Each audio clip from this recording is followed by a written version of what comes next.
Jury selection, as you know, began today in the Trump Organization criminal tax fraud trial that's just beginning. What's the latest? After all the years, Wolf, this case represents the closest that really prosecutors have gotten to the former president's company, Trump Organization.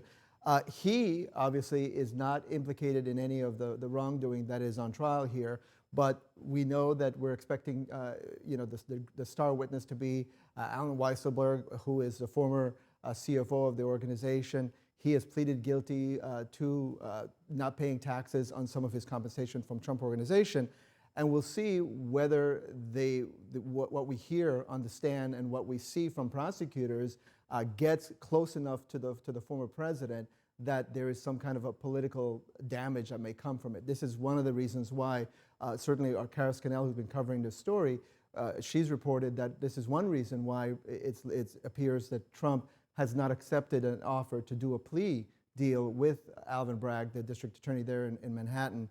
There was an opportunity to do a plea agreement. They decided they wanted to go to trial. And so the jury selection began today, and we'll see how long this goes. And that trial is going on right now. That's all right, right. Thanks very much, Evan, for that. Let's get some more on all of this. Joining us now, CNN political analyst Maggie Haberman. She's the senior political reporter for the New York Times, and her new book is entitled Confidence Man, there's the cover, The Making of Donald Trump and the Breaking of America. Maggie, thanks for joining us. You've reported extensively on the ups and downs of Trump's business in New York, including in your new book, Confidence Man. How much do you think it pains Trump to see this trial get underway today? Anything involving Trump's business is painful for him, Wolf, if it involves a courtroom or a prosecutor of any kind. Now, obviously, he did not get charged personally, as you discussed, and that is foremost in his mind, the thing he's hoping to avoid. But this tarnishes the company further at a time when the company is not expanding. At best, it is in stasis, and Allen Weisselberg is going to be the star witness for the prosecution. There are few people who have been around Donald Trump and with such knowledge of how that business works as Allen Weisselberg. So even if this doesn't personally touch on Trump criminally, this is not going to be a series of good news days for him. Yeah, good point. And on top of this, the former president, as we all know, is now facing a subpoena from the January 6th Select Committee, something committee Vice Chair Liz Cheney spoke about on Sunday. Watch this. So the committee treats this matter with great seriousness, and we are going to proceed in terms of the questioning of the former president under oath. Mm-hmm. It may take multiple days, and it will be done with a level of rigor and discipline and seriousness that it deserves. He's not going to turn this into a circus. This isn't going to be, his first debate against Joe Biden and the circus and the food fight that became. This is far too serious set of issues. So Maggie, you've covered Trump for a long time. Is that Trump's entire MO, to try to turn things into a circus, as she says will not happen? There's no question that his entire MO is to try to dominate whatever situation he's in, especially if cameras are on him, Wolf. Now, he has told people that he would like to testify live.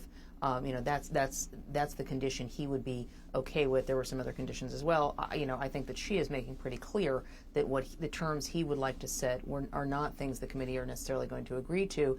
And it's not clear that his lawyers are fine with him doing that.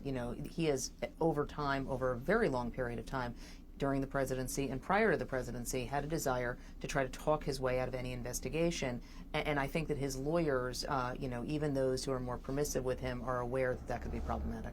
As you know, Trump can follow the Mark Meadows route and actually provide just enough cooperation to avoid consequences, or the Steve Bannon route, but he only needs to run out the clock on the committee. So what do you expect?